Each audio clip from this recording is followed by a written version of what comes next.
Looks like we're live. A little bit early. I am trying a little different audio setup, so let me know what y'all think of it. And I'm kind of doing a two for one thing. So I'm recording this for videos later on, but I'm also doing this for the live stream. And so I'm gonna see how this plays out. But multitasking because I don't have a ton of time. I got a lot of things going on. So to get into the nonsense, this is the Unstuck Sessions where I help business owners figure out ways to get themselves unstuck from different things that they encounter running their businesses. And on today's episode, I got a couple of different things I want to discuss. And so this is going to be a little bit longer stream, but I'm also cutting it up. So we're going to talk about learning from failure. We're going to talk about how imposter syndrome affects how you set your price. And we're going to talk about persistence in marketing. So we're going to get into all three of those things.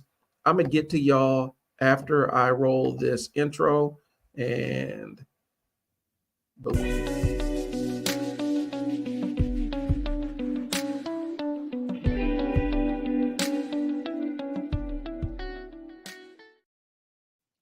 What's up, y'all? My name is Brian. I own a marketing agency called I Sell Words, and my mission is to teach business owners how to market their business without having to spend um, an exorbitant amount to get it done.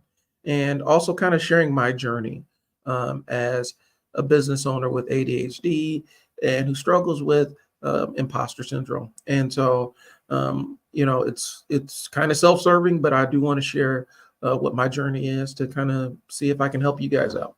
So, if you want to get in contact with me, I'll go ahead and put that up early. I am taking clients. I rather teach you guys how to market your own business and get really proficient to be your own marketing agency. And so there's a couple of things we got to do that. And so I need to sit down and assess where you're at and figure out the best way to do it. And so if you get stuck along the way, I have my process is called the Unstuck Sessions, where we sit down and look at where you are and figure out how to get you to where you want to be. So I'll keep it simple. I am taking questions. So if you have any questions or you just want to drop a comment, go ahead and drop one in the comment section. If you're on Facebook, I may not be able to see who you are. So if you want me to shout you out, make sure that you let me know your name. But I'm going to leave this up for a little bit as I get into my topic. So today it's been interesting. The last couple of days have been kind of a whirlwind of activities for me on the I Sell Words front and the Coach Mo Athletics front. We got a lot of things going on, a lot of peaks and valleys and dead space in between. But we're in the process. We finally got our building for CMA. And so that's kind of what we're 100% on. It's been a struggle. It's been a battle. And, when you're locked in that kind of battle, it's really easy to believe that you don't deserve the good things coming to you, especially when you finally achieve what you're trying to achieve. And that's been a struggle the last couple of days. It's been a struggle the last couple of months. It's been a struggle the last year, maybe the last decade. So I wanted to drop this live stream to talk about some of the things that I've learned along the way and sharing this with current business owners or aspiring business owners. Hopefully you find some value in this thing.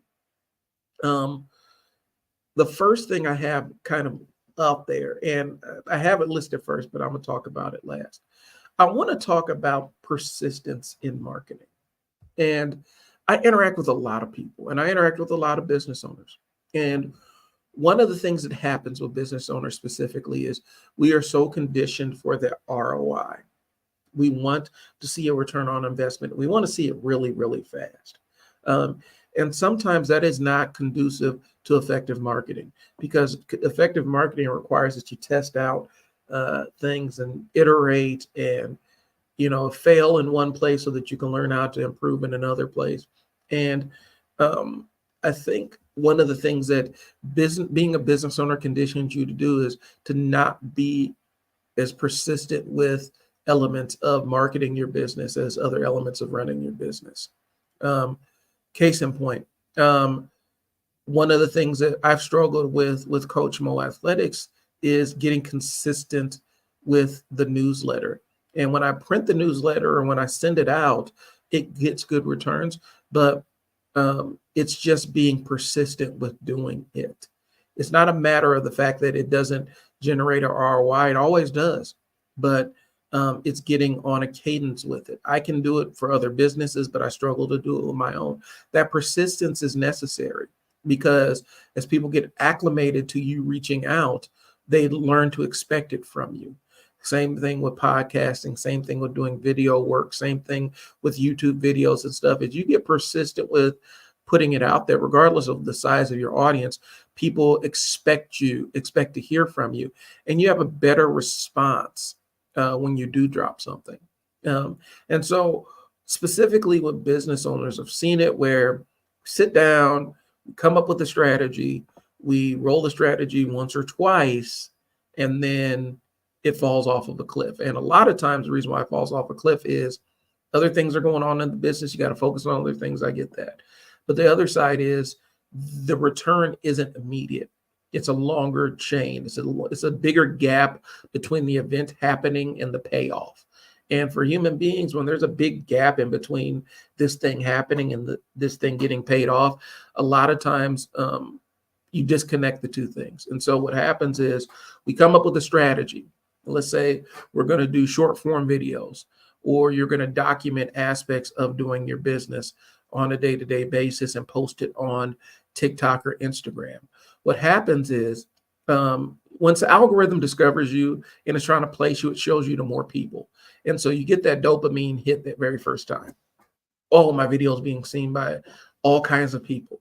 Well, a lot of times that those people that it's showing it to aren't necessarily your target audience. It's testing out and figuring out who your audience is. So it shows it to a lot of people. And so a lot of business owners who are in the content marketing space, they make their first 10 or so videos. And those videos do all right because the algorithm is trying to search for your audience. But then the audience starts going off of a cliff. And it's really, really easy. And I'm talking from experience. It's really, really easy to get down on yourself because you're like, I'm getting better with the videos, but my audience is shrinking.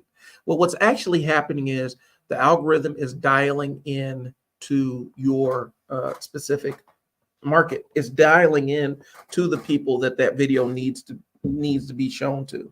And so, hold on one second. And so one of the things is your audience is going to shrink just as a byproduct of it being shown to a narrower group of people that are more in line with what your video is. But since you don't see that on the back end, it's really easy to say, well, this strategy doesn't work, and you pivot on to the next one. And what happens is you accumulate different marketing tactics and you try them and they don't generate the ROI you're looking for in fast enough for you, and then you go to the next one. And what happens is you start accumulating these things. You never quite master any of them. You never quite stay in long enough for it to work, but you've just decided that nothing ever works. And the problem is you haven't experienced it enough. You haven't done it enough for your audience to be checking for it. That's how it works. And that's why you see pod fade, where podcasters start fading off of it. That's why you start seeing YouTubers, post hardcore for about a year and then give up. Sometimes not even a year, maybe a couple of months. You see TikTokers fall off the planet. I'm one of the TikTokers on one of my channels. I've fallen off the planet just because I don't have time to continue to create content for that. And so, it ends up becoming one of those things where it becomes it becomes almost like a self-fulfilling prophecy, if that makes sense. You don't put enough attention or time into the marketing tactic you're trying. You don't get enough experience on you to learn what to do and what not to do. And since it's not returning right away, you walk away from it and say it doesn't work. And you end up doing that with all the strategies. And eventually you get to a point where you're out of the common marketing strategies and you're saying none of it works. You've tried posting on social media and people aren't responding to it. You've tried posting videos on TikTok. You've tried posting videos on Instagram. You've tried doing Facebook. You've tried even longer form videos. You've even tried a podcast and none of them work. So guess what? In your mind, marketing your business doesn't work. And then you quit. And then it ends up becoming this weird thing where you don't believe in marketing, but you're still trying to do business and you're never really bringing anybody new. Plus, you don't have a dialed in audience for specifically what you want to sell. And that can go any number of ways. Either you stay with it and grind through it and learn how to market to the audience that you have, or you give up completely. That's what happens. Or you hop from trend to trend to trend. So every new sexy thing that pops up, because new stuff is awesome. New stuff is, man, to try something new, man, new stuff is great. New is wonderful. New looks good. New is exciting. And you hop on to the next trend. And then when that trend doesn't work out, you hop on to the next trend and the next trend. And it just becomes a never-ending series of tactics with no strategy underpinning any of it. And you end up spending a lot of money on marketing that's not effective for what you're trying to do. That's what persistence in marketing is. Marketing is, there's a lot of elements to it, but one of the things it really depends on is data. And if you find something that works, you ride it till the wheels fall off. But if you never give yourself enough time to steer the ship before you're changing direction, you're not really going to get good at steering the ship. You're not really going to figure out what direction your marketing needs to go. So persistence with the marketing thing is important.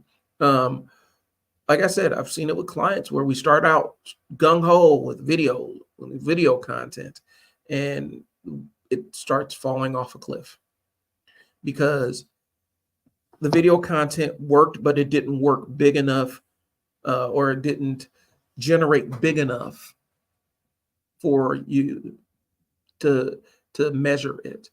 I've seen it with writing ads, running ads. One of the things about these algorithms, and people don't understand this, when you post something on Facebook or YouTube or TikTok or wherever, it doesn't show it to all of your subscribers. It doesn't show it to all the people that follow you. It takes a segment of the people that follow your page and shows it to that segment.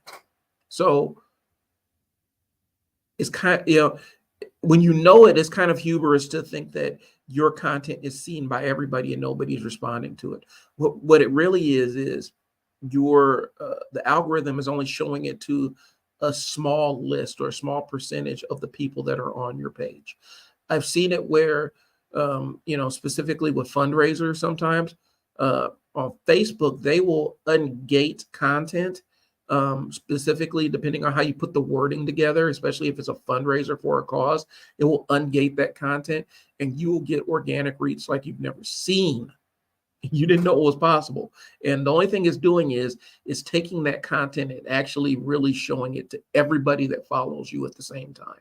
And so you get a different kind of response to it.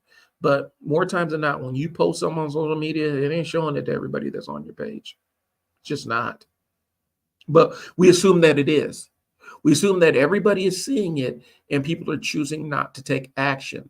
And then we say, well, this thing doesn't work. Well, it works, but the way the algorithm is set up, it only shows it to a portion of your friends list or a portion of your followers at a time. And then it sees how they interact with it and then decides to show it to other segments of your list. Now, you can kind of get around it if you pay to play, but even then, when you pay for ads, it doesn't show your ads to everybody. When you boost a post, it doesn't show that boosted post to everybody on your friends list. It still takes a small section of it. It might expand it a little bit, but it doesn't show it to everybody. So persistence is key. If you're advertising something, if you're advertising an event that you're doing or a service that you're offering, You have to stay on top of it. You have to constantly post about it and talk about it online, so that you can hit as many sections as your audience as possible. And people give up way too fast. They do. Um, and it's a sad thing to see when people feel like the marketing doesn't work for their business.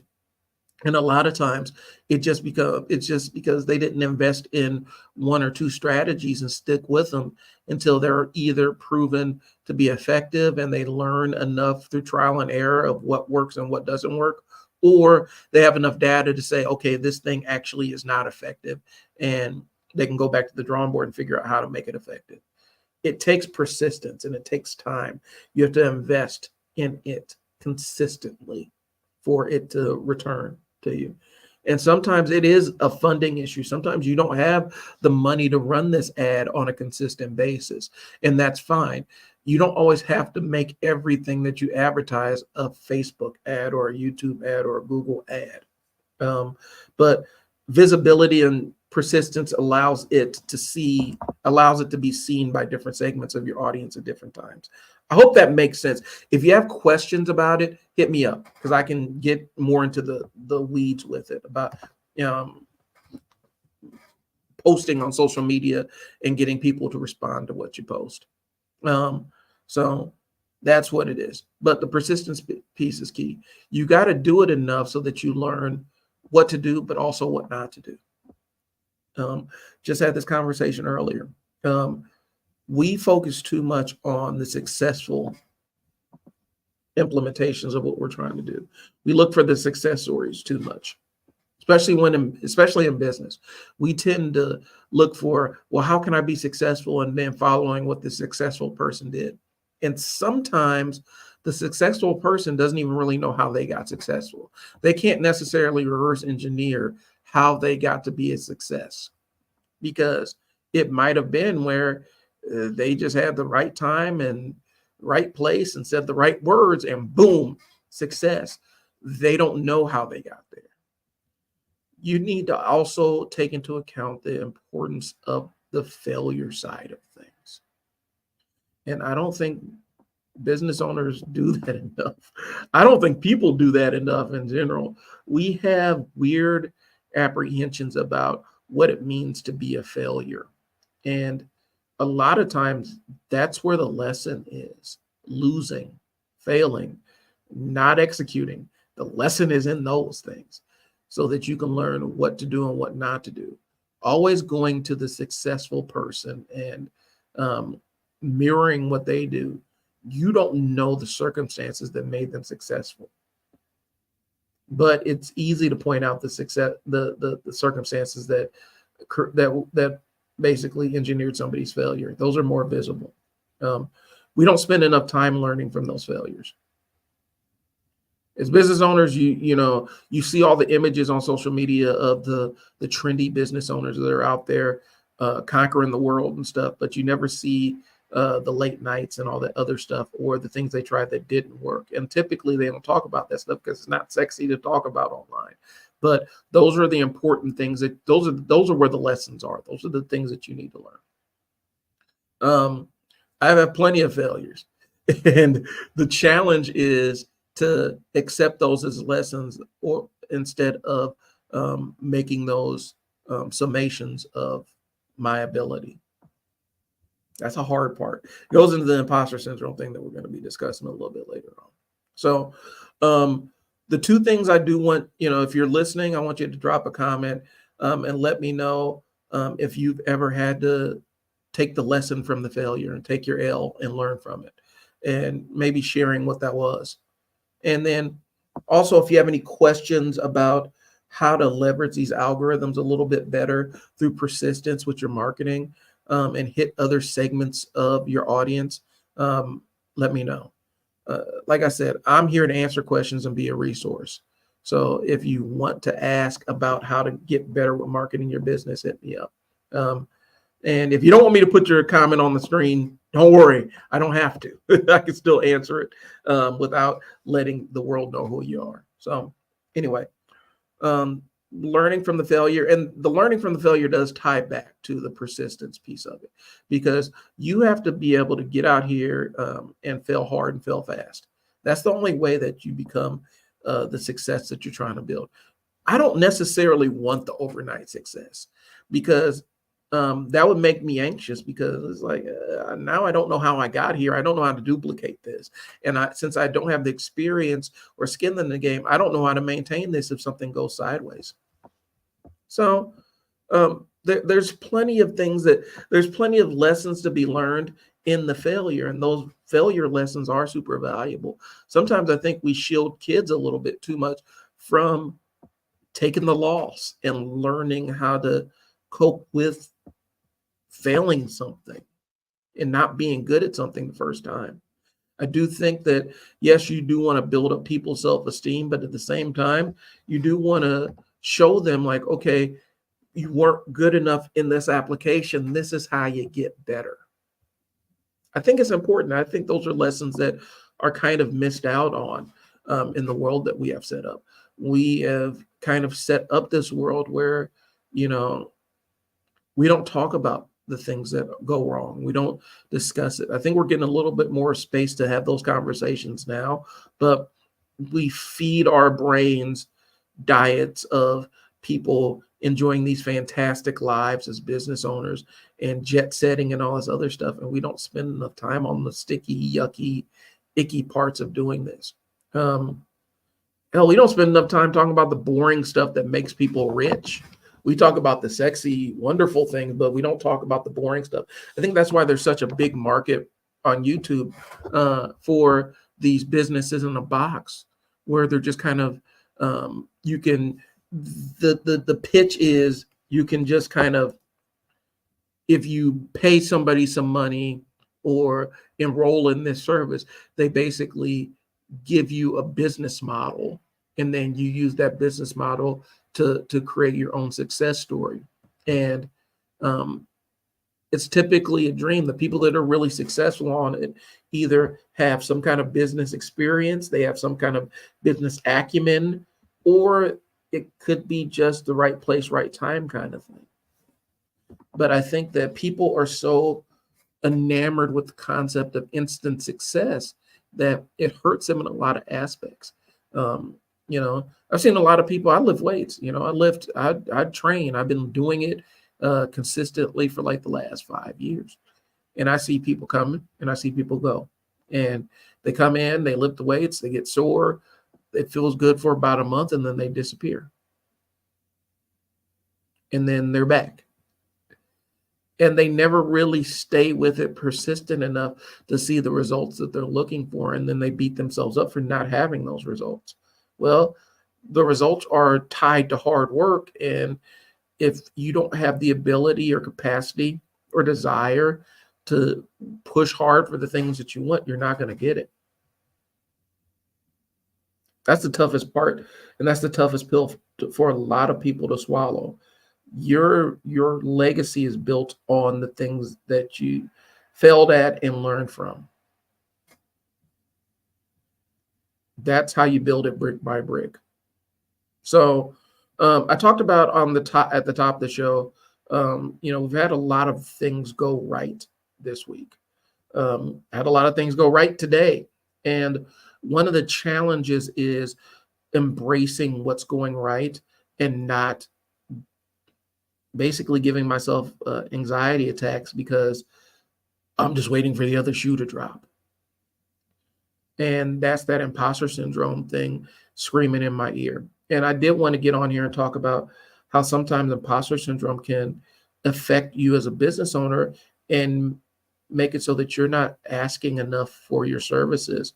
You're not asking enough in negotiations. And then give you my story on how it really kind of set me behind in aspects of my business with I Sell Words.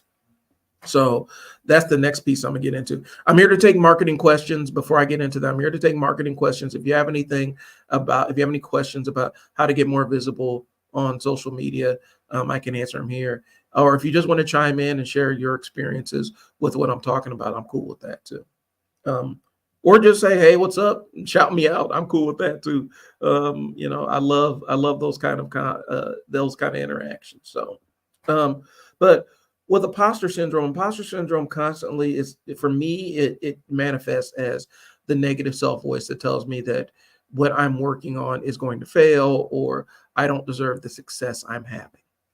And you would think that success is the thing that you would think that success would be the cure for that, but actually it can exacerbate it. It can make it a little bit worse, because when I have some success, instantly the voice starts chiming up and saying, "This ain't built to last," or "You don't deserve this," and um, it can get overwhelming to the point where it ends up becoming another self-fulfilling prophecy, where I end up sabotaging this thing that actually worked out for me. And so I'm unlearning, um, I'm kind of reverse engineering and unlearning my reaction to my negative self voice.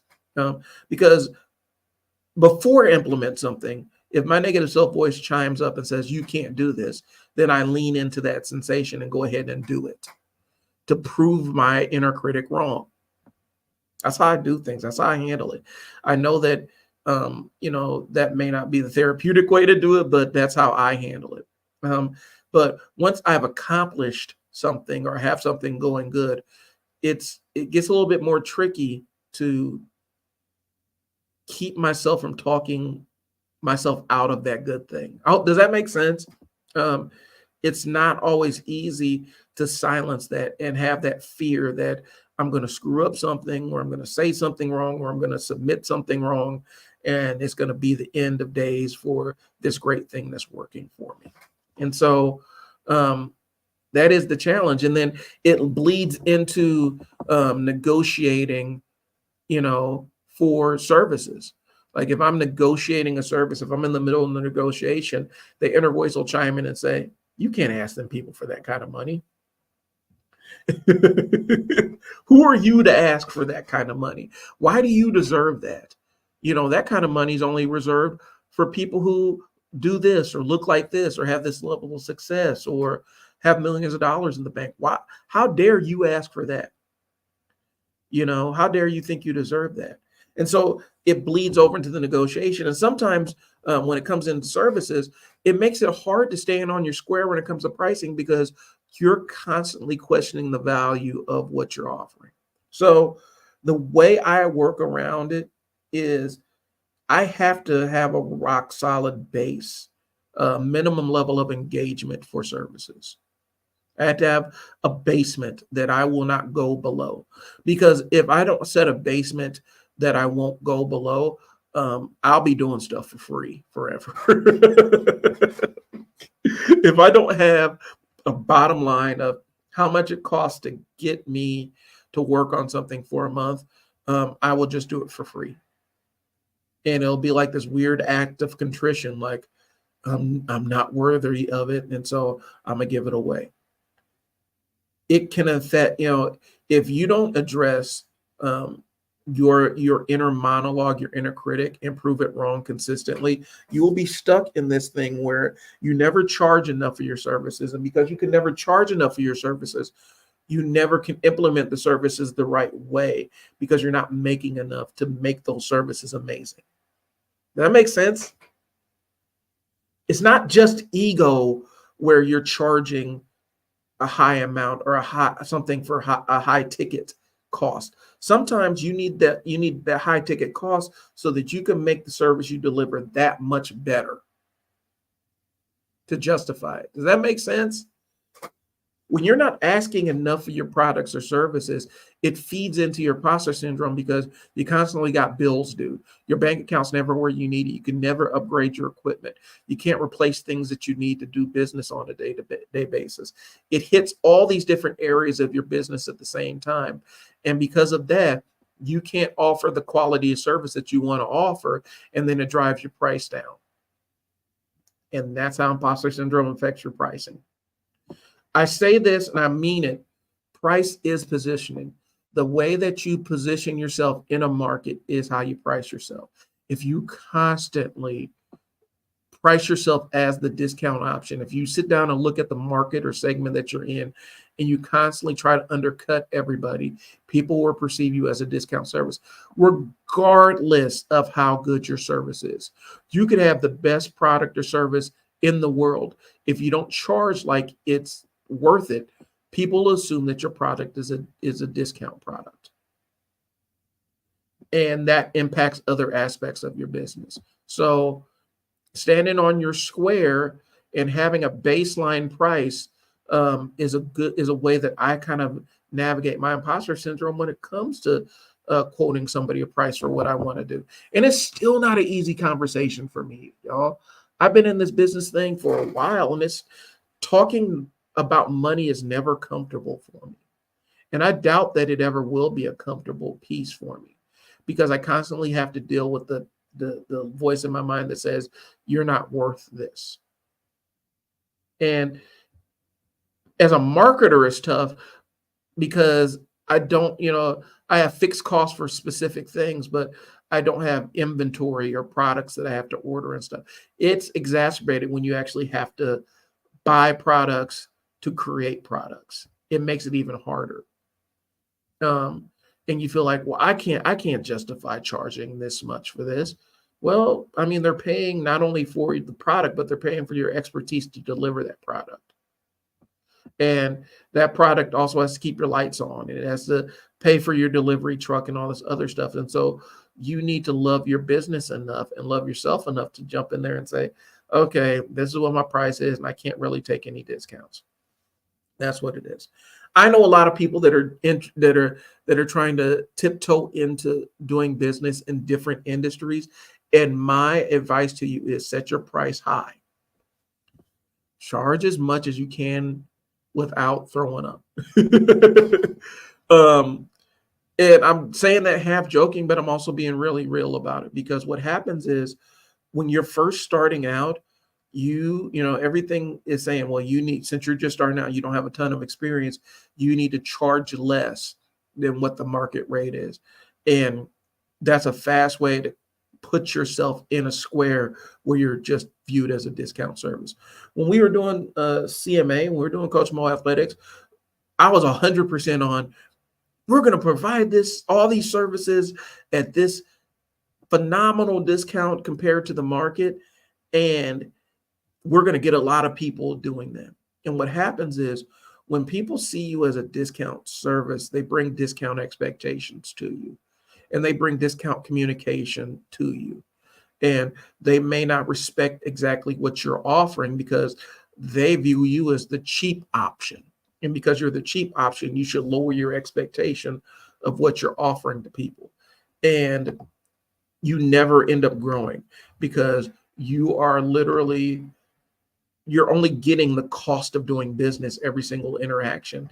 And it can drive you to the point where, inflation comes in and the price of living goes up, but you're not really making that because you're not putting enough, you're not charging enough on that front end. I hope I'm making sense. I really do. It's a hard lesson. It's a hard lesson to learn, but people pay for things that they value. And if they're not paying you enough, then they don't value what you're doing.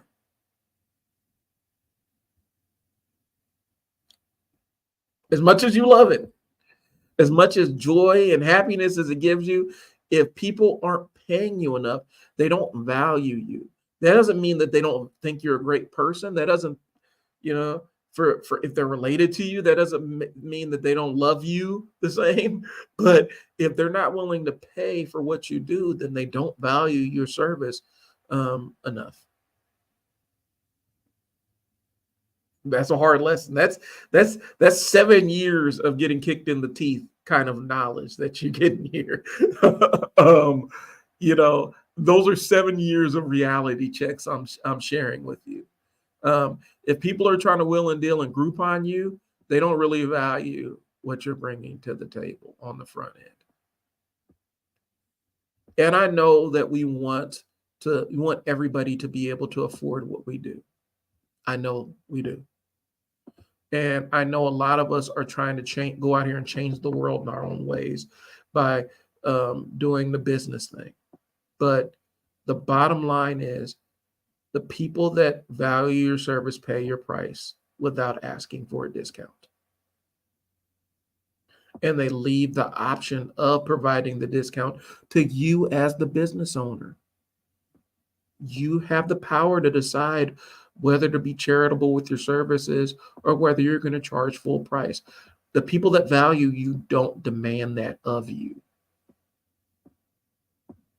They don't demand a hookup. They don't demand the discount. They pay what you're asking, and they're happy to do it because what you're providing means that much to them. It transformed their life in some degree. It made their life better, and so they're willing to pay for that comfort that you're providing to them. And so the price conversation and the conversation regarding whether you're an imposter, whether you are true to this thing, those things do run hand in hand, y'all. So that's the first part of this thing. What I'm going to do is I'm going to take a quick pause for the cause, and I will be back to the live stream here in a moment.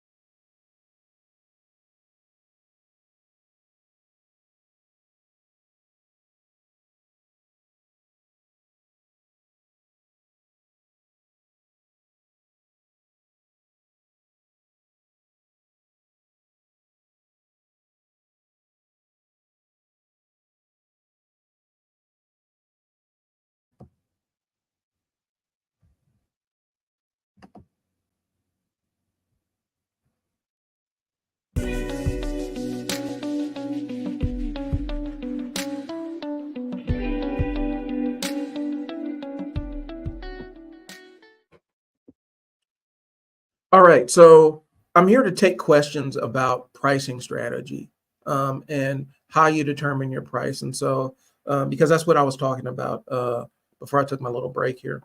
Um, so, if you got any questions or you want to share any observations about how you price your services or how you value your services, go ahead and share them in the comments, um, just so that we can provide a little bit more information for the fam.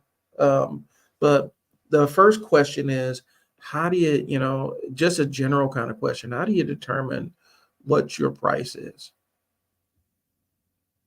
And that's a very general kind of question. That's a huge question because, you know, there's a different price whether you're building microphone stands. There's a different price for a microphone stand versus buying a house or building houses. And so the price is going to be relative depending on what industry you're in and what field you're in and how much time the stuff costs and how much value you're providing to the market that you're serving. You know, open heart surgery has a different rate than picture frames. So you got to really sit down and look at what market you're serving. I don't necessarily always believe, and I'm kind of repeating some stuff, but I don't necessarily always believe in using the market to determine your price at all times. I don't necessarily think that that's always a good thing, because a lot of times when you're competing on price, you are removing all the other advantages that you may or may not have. Um, when you're competing with price, it's kind of a race to the bottom because somebody can always undercut you or sell cheaper than you.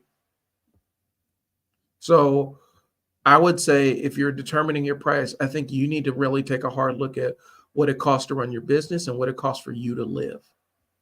Those are the considerations that you need to determine when you're setting what your price is.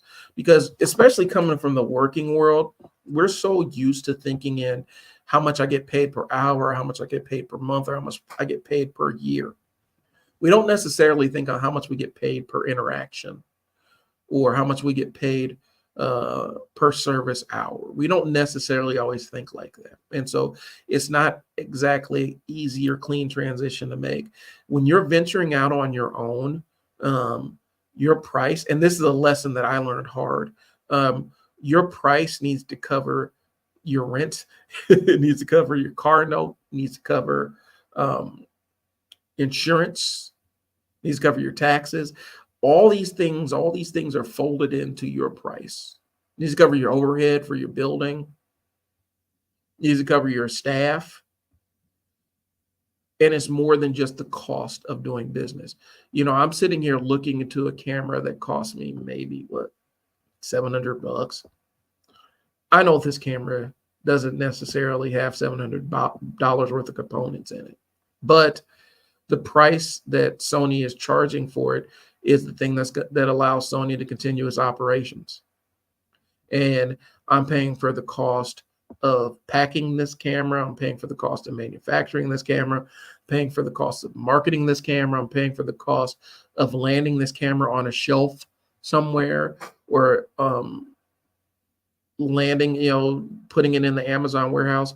So there's a lot of different costs that I paid just for that are built into the $600 or $700 price point that I paid for this camera. Now, the other camera I'm using might have cost, I think this one cost $99, this webcam I'm using. I know that there's not $99 worth of components in this webcam, but I paid for everything that brought this webcam to my front door. So those are the prices, those are the markups that you're dealing with. And it's hard to do it, but you're going to have to mark up your business like that too. And then look at how much your service or your product is worth to somebody that needs it to solve a problem that they have. And that goes into your price consideration. So I see personal trainers out here giving all kinds of discounts for their services, but really sit down and take a look at what you're actually providing, because you're not just providing fitness training. You're providing a change in lifestyle. If you're dealing with somebody that needs an emergency weight loss client, you're actually saving their life. There's a value that's attached to that. Your services aren't just the services you provide. The services that the services that you're selling are the outcomes you provide to people. So a fitness trainer, you could be changing somebody's life. You can be saving somebody's life. You can be improving somebody's life. And so your price needs to be connected to the outcome that you're providing and not just the service you're providing. A wedding photographer, you are providing memories that last a lifetime, that somebody's going to be able to share with their children. How valuable is that? What's the price attached to it? It's definitely not the price that it costs just to go to the venue and snap the photos and the price associated with editing them. Your price determines your position. Those are the things that you have to consider. So I got a couple of bullet points I want to hit here, since I'm waiting on questions to come in, or marketing questions to come in. So I've explained imposter syndrome, and people know what it is. It's always feeling like when you get to a specific status or you attain a certain amount, that you feel like it's just a matter of time before you get exposed as a fraud. And so you're always waiting for the other shoe to drop. That's how I define imposter syndrome. And that's how I define my journey with it. I'm literally constantly living in a mode where I'm waiting for the other shoe to drop. And it's not a positive place to be. It's more than just self-doubt.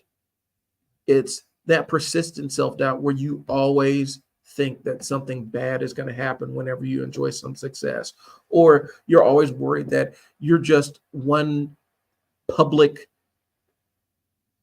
embarrassment away from being exposed as a complete fraud and a phony. Is constantly saying that everything that you've achieved is through dumb luck. That's what imposter syndrome is. And imposter syndrome can lead to you undervaluing your services or your products significantly, because you are taking your personal feelings and projecting them onto the value or problems that you solve for others, or the services that you provide to others. You charge less than the market rate because you think, well, I don't have enough experience to charge as much as this person over here. And then it ends up becoming a story for yourself constantly as you roll out new services. And it snowballs. Leads to problems with negotiation where you negotiate your price way, way too low. And here's the thing, when people see you as, and I've just mentioned this, but when people see you as a discount service, sometimes that can lead to a problem with you even getting clients in the door because they don't want cheap. They don't want to pay for a discount service because when the discount service, they're expecting discount outcomes. And a lot of times you may be providing something that is superior to the premium services that they end up going with, but because your price has put you in the discount tier, they think that the services that they're paying for are higher quality. It's a really real thing for business owners, a really real thing for consumers. People pay more. When they pay more, they think that the thing they paid more for has higher quality, regardless of whether that's true or not. Smartphones have been selling on that proposition for over a decade now. That expensive is always better. Cars are another thing where there's this perception that the more expensive car is a better vehicle. And we know that that's not true. We technically know it. We feel it a little bit. We feel like it's not true. But do we really believe it? Do we really believe that the BMW isn't a better, like in your mind, do you actually, if you see a BMW next to a Honda, which car do you think people typically are going to gravitate towards? Well, the people that know that Honda is the engine is going to be, that retains its sell value and it's going to be a better overall car. But BMW is a luxury brand. And people assume that luxury brand means that it's better. They're just charging you a premium for the name. That's the real. So it's a challenge, but sometimes in order to win the client, you have to be the premium service. I mentioned it before in my in a video I did on YouTube. You don't want to be the $2 steak on somebody's plate. You don't want to be the cheap one. You don't want to be the cheap option. All right. So real life examples. Have I undercharged for services? Yes. And what did that create? Well, the times I've undercharged for services and didn't get paid enough, it was this constant battle between providing the attention and detail to the service and having to fill in the gaps because the hours I'm putting in, I'm not getting compensated enough, and having to cram my schedule full of clients because I didn't charge any one person enough to do the service. And so I have to constantly try to fill in the gaps with new clients. And those new clients are still getting the rate that wasn't enough to begin with. And as a result of having so many clients on my plate at the same time, the quality starts slipping because I'm trying to serve too many masters at the same time. And it ends up creating a degradation in quality, and you end up turning over clients. I've been there. That's a very real thing. That's something I've really experienced. And it sucks because you don't feel confident enough to charge enough to do the job that you're doing. And so you're like, God, I got to get more clients in the door. Well, then you're constantly getting more clients in the door. But since you're never charging any one of them enough, you have to keep getting clients. And so your shift in focus becomes getting more clients versus providing the highest quality services possible. And there's a tipping point. There's a breaking point. And I hit that breaking point before. My last major contract, I did not charge enough for what I was doing, but I was working 10, 12 hours a day servicing it. And I didn't have time to go out and find new clients. But I had the need to go out and find new clients. And so that was limiting, I wasn't able to 100% throw myself in to those 10 to 12 hours because I'm constantly have this anxiety in the back of my mind of, this isn't enough money for what I'm doing.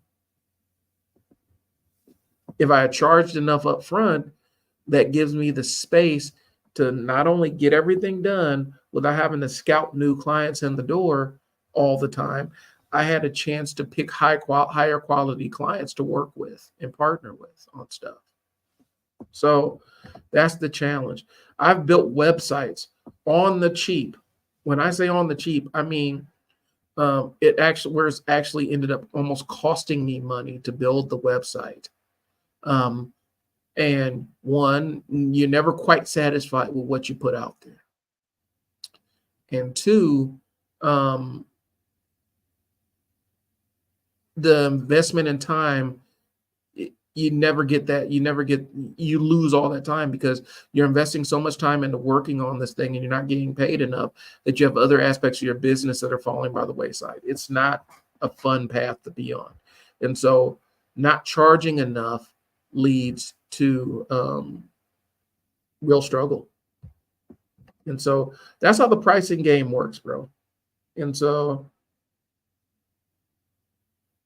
it can lead to situations where you're in this weird paradox where you're like, okay, my price isn't high enough, but I don't have the clientele to pay the price that I want. Well, you've surrounded yourself with clients that can't afford your price. And that ends up becoming your narrative, that ends up becoming your story. And then as a result, you feel scared to charge more because you're scared to run off the clients that you have that aren't paying you enough. That's the hard part. And then if you have the imposter syndrome or any kind of other mental disorder, because here's the thing, imposter syndrome will absolutely combo with any other mental thing that you got going on. It will absolutely partner up and give the Marvel superheroes team up of that you don't want in your brain. And so it will make any other mental thing that you're experiencing that much worse. So how do you short circuit that on the front end? Charge more. I know it sounds trite and I know it sounds too simplistic, but hear me out, y'all. Hear me out. Listen to me. If you charge more, people will value your service more. You will have the clients that you need because they will see your service as a premium service and they will pay for it. You don't want to chase all the discount bin bargain shoppers because they're not great clients. They're transactional clients. And as soon as a better deal rolls in, they're off of you and they're on to somebody else. They're also the ones that have the most demands for what you're trying to do. I talked about it on a podcast I did with Les, was it last year, where the people that pay the absolute least are the ones that tend to have the most demands. And sometimes those demands are weighted in the fact that, they paid you $500 to do this thing, but they ain't got $500 to spend on this thing. Whereas this person that can pay you $50,000 and not bat an eye, if it returns a little bit, they're happy. They're over the moon with you. So that's the concept there. The way you short circuit the imposter syndrome regarding your pricing is stand on your square, still yourself, take a deep breath and charge people more. That's how you short circuit it. And charging people more can improve not only the amount of clients that you get, but the quality of clients that you get because people pay for the things that they value. So that's all I got. I'm looking in the comments and it doesn't look like I had any questions slide through. Y'all, I'm here to answer marketing questions about digital marketing, video, like shooting yourself and recording yourself for your business, marketing strategies or anything. I'm wide open. So if you guys got any questions, hit me up. I'll drop the banner here so that you have my email to reach out to me. That's the email. If you have questions for the podcast, or you want to sit down and have an in-depth conversation about the marketing for your business, it may not be going the direction you want it to go into. And so that's how you can contact me. That's all I got, y'all. I do appreciate your time. The live streams are a little bit more disorganized than my typical podcasts. And so I'm trying to figure out the best way to deliver those. So any feedback that you guys have would be great. I appreciate y'all's time. I will talk to y'all later. Peace.